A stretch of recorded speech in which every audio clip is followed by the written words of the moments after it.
अस्सलामुअलैकुम dear students, उम्मीद करता हूँ कि आप सब खैरियत से होंगे। तो dear students, ET 223 instruments and measurements, electrical instruments and measurements, ET 223, इस किताब के आज के लेक्चर में हम डिस्कस करने जा रहे हैं चैप्टर नंबर 3। तो डियर स्टूडेंट्स, आप ये सोच रहे होंगे कि चैप्टर नंबर 2 के अंदर हमने कुछ बहुत ज़्यादा टॉपिक्स डिस्कस नहीं किए, कुछ टॉपिक्स अभी बाकी हैं, तो हमने तीसरा चैप्टर शुरू कर दिया है। तो इसका आंसर ये है कि 40% कोर्स जो रिड्यूस किया है गवर्नमेंट ने, तो उसकी वजह से जो सेकंड चैप्टर है उसका हमने जो लास्ट टाइम लेक्चर लिया था मूविंग आयरन अट्रैक्शन और रिपल्शन टाइप इंस्ट्रूमेंट, उसके आगे के जो टॉपिक्स हैं वो कोर्स से रिड्यूस हो चुके हैं। 40% कोर्स जो रिड्यूस हुआ है उसकी वजह से वो टॉपिक्स जो है वो कोर्स से निकल चुके हैं, इसलिए हम उनको डिस्कस नहीं कर रहे। तो हम चैप्टर नंबर 3 को स्टार्ट करने जा रहे हैं। तो डियर स्टूडेंट्स, चैप्टर नंबर 3 है हमारे पास शंट्स एंड मल्टीप्लायर। तो इस चैप्टर के अंदर हम डिस्कस करेंगे कि शंट्स और मल्टीप्लायर क्या होते हैं, इनका मकसद क्या होता है, इनको कैसे और कहाँ पर इस्तेमाल किया जाता है। तो डियर स्टूडेंट्स, शंट्स और मल्टीप्लायर का तारुफ मैं आपको बता दूं। डियर स्टूडेंट्स, जितने भी हमारे पास बुनियादी इंस्ट्रूमेंट्स होते हैं, कोशिश यही होती है कि उनका जो मूविंग सिस्टम है, यानी कि जो स्पिंडल है, स्पिंडल के ऊपर स्प्रिंग है, स्प्रिंग और स्पिंडल के ऊपर पॉइंटर लगा होता है, यानी कि जितना भी जो मूविंग सिस्टम होता है, मूविंग मैकेनिज्म होता है इंस्ट्रूमेंट्स का, कोशिश की जाती है कि उसका वज़न कम से कम हो, यानी कि वो हल्का हो।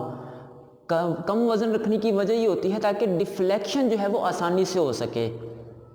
तो मूविंग सिस्टम का जो वज़न होता है वो कम रखा जाता है ताकि डिफ्लेक्शन आसानी हो सके। और मज़ीद आपको बताता चलूँ, आपके इल्म में होगा कि जो इंस्ट्रूमेंट्स की मूविंग कॉइल होती है वो बेहतरीन तार से बनाई जाती है, और बेहतरीन तार से बने होने की वजह से उसकी करंट गुजारने की सलाहियत कम होती है, यानी कि वो ज़्यादा करंट नहीं चला सकती। एक मूविंग कॉइल इंस्ट्रूमेंट की जो मूविंग कॉइल होती है वो अपने अंदर से ज़्यादा 50 मिली एम्पियर करंट चला सकती है, और उस कॉइल के अक्रॉस, यानी कि उस कॉइल के मुतवाज़ी सिर्फ 50 मिली वोल्ट ड्रॉप हो सकते हैं। इसका मतलब है कि हम इन इंस्ट्रूमेंट की मदद से बहुत ज़्यादा करंट या बहुत ज़्यादा वोल्टेज की पैमाइश नहीं ले सकते, लेकिन नॉर्मली हमें ज़्यादा करंट और ज़्यादा करंट की पैमाइश करने की ज़रूरत पड़ती है। तो फिर हम क्या करते हैं कि जो इंस्ट्रूमेंट्स होते हैं उनके मुतवाज़ी या सीरीज़ में एक मखसूस रेजिस्टेंस लगाकर उनकी वोल्टेज और करंट को पैमाइश करने की रेंज को बढ़ाते हैं।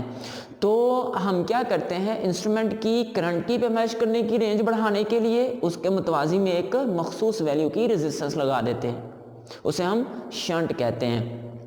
और किसी इंस्ट्रूमेंट की वोल्टेज पे मैच करने की रेंज को बढ़ाने के लिए हम उस इंस्ट्रूमेंट के सीरीज़ में एक मखसूस वैल्यू की रेजिस्टेंस लगा देते हैं, जिसे हम मल्टीप्लायर कहते हैं। तो आज के लेक्चर में हम शंट को डिस्कस करेंगे कि शंट क्या होती है, कैसे लगाई जाती है, इसके लिए मटेरियल्स कौन कौन से होते हैं और इसकी बनावट कैसी होती है।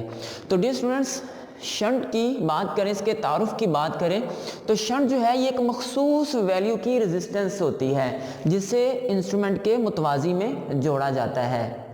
इसे इंस्ट्रूमेंट के मुतवाज़ी में जोड़ने का मकसद इंस्ट्रूमेंट की करंट की पैमाइश करने की रेंज को बढ़ाना होता है।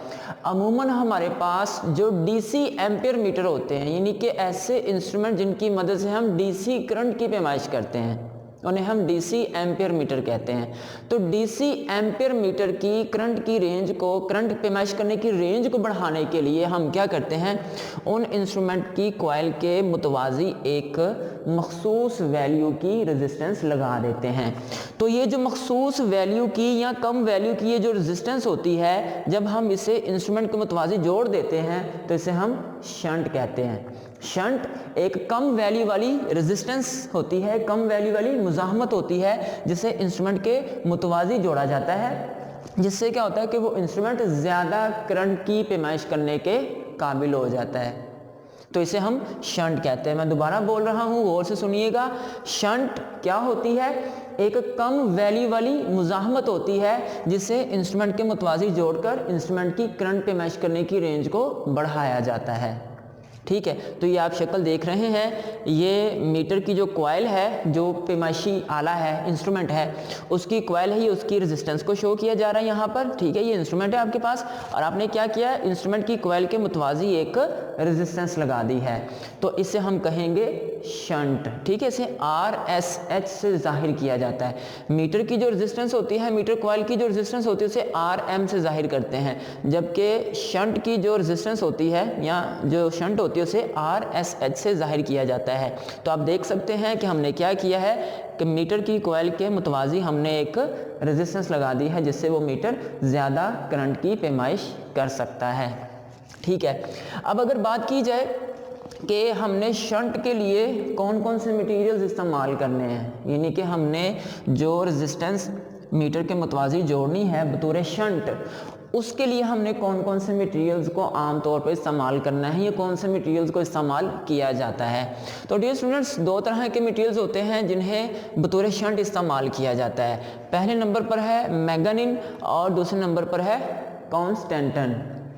जो मैंगनीज होती है इसमें 36% कॉपर होता है, 12% मैंगनीज होती है और 2% निकल होता है, यानी कि कॉपर, मैंगनीज, निकल, ये इस तरह इनकी ये हिस्से होते हैं, इनके मिले हुए हैं। तो ये एक भरत होता है, मैंगनीज जो है एक भरत होता है, ये काफ़ी महंगा भरत होता है। आमतौर पर मैंगनीज से जो शंट बनाए जाते हैं वो उन इंस्ट्रूमेंट के साथ इस्तेमाल किए जाते हैं जो कि बहुत आला दर्जे की दुरुस्तगी फराहम करते हैं, यानी कि बहुत आला दर्जे की दुरुस्तगी के साथ पैमाइश देने वाले जो इंस्ट्रूमेंट्स होते हैं उनके साथ हम मैंगनीज भरत को बतौर शंट इस्तेमाल करते हैं। मैंगनीज भरत को बतौर शंट इस्तेमाल करते हैं ऐसे मीटर्स के साथ जो आला दुरुस्तगी के हामिल होते हैं। ठीक है, तो ये काफ़ी महंगा भरत है। ठीक है, और दूसरे नंबर पर है कॉन्स्टेंटन। ये कॉन्स्टेंटन जो है ये भी एक भरत है, इसमें 60% कॉपर और 40% निकल होता है। ये जो भरत है ये भी बतौर शंट इस्तेमाल होता है, लेकिन इसे बतौर शंट इस्तेमाल करते हैं ऐसे इंस्ट्रूमेंट्स के साथ जो कम दुरुस्तगी के हामिल होते हैं, यानी कि जिनकी जो दुरुस्तगी है वो कम होती है, जो मीटर बहुत अच्छी दुरुस्तगी के साथ पैमाइश नहीं देते या जिनके साथ आला दुरुस्तगी की हमें ज़रूरत नहीं होती, वहाँ पर हम कॉन्स्टेंटन को बतौर शंट इस्तेमाल करते हैं। ठीक है, तो डियर स्टूडेंट्स, ये शंट मटेरियल्स इस्तेमाल होते हैं मैंगनीज भरत या कॉन्स्टेंटन भरत।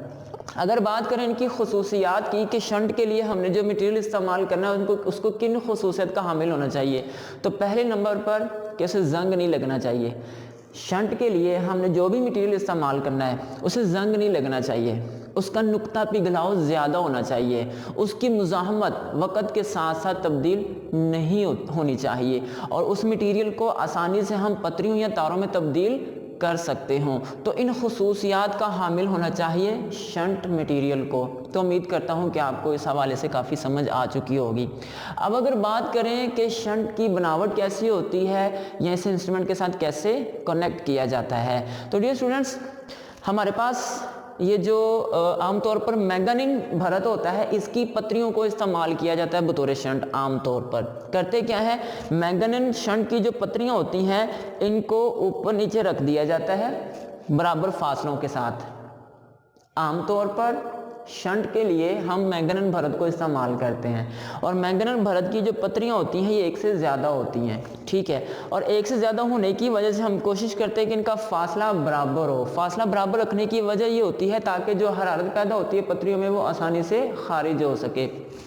तो हम इन पतरियों को ऊपर नीचे रखकर मुनासिब फासले के साथ, बराबर फासले के साथ इनको कॉपर ब्लॉक्स के अंदर वेल्ड कर देते हैं। ये साइड पे आप कॉपर ब्लॉक्स देख रहे हैं, कॉपर के 2 ब्लॉक्स लेते हैं, उसके अंदर पतरियां रखकर उनको वेल्ड कर देते हैं और जो कॉपर ब्लॉक्स होते हैं इनके ऊपर टर्मिनल बने होते हैं। ये 2 बड़े टर्मिनल होते हैं, ये 2 छोटे टर्मिनल होते हैं। ये जो बड़े टर्मिनल होते हैं इनके साथ मेन केबल को जोड़ा जाता है, जो मेन केबल होती है, और इन टर्मिनल के साथ इंस्ट्रूमेंट के कनेक्शन किए जाते हैं। दोबारा सुनिएगा कि जो हमारे पास शंट मटेरियल होता है वो मैंगनीज या कॉन्स्टेंटन का भरत होता है, लेकिन आम तौर पर हम मैंगनीज भरत को शंट मटेरियल के तौर पर इस्तेमाल करते हैं। और शंट जो होती है वो एक से ज़्यादा पतरियों पर मुश्तमिल होती है।